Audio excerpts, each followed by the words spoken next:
If you're considering purchasing a pair of Birkenstocks, or if you're a first time owner, you'll likely be wondering how long they're going to last you.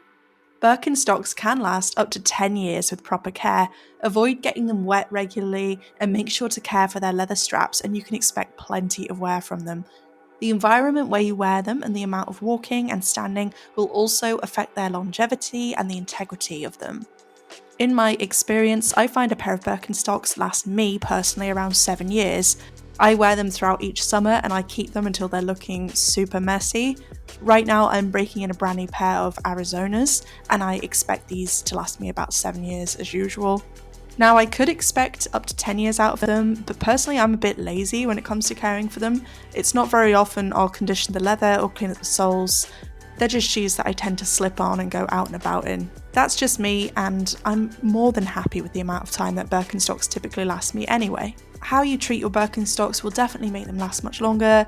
Things like if you're wearing them on rough terrain, they're definitely not going to make it to the 10-year mark, but if you're just wearing them out on the pavement in your backyard, then you'll get a lot of use out of them. Check out the current price of Birkenstocks linked in the description to see if they fit your budget as part of your research. If you found the info in this video helpful, please hit the like button to help it reach others. Thanks a lot.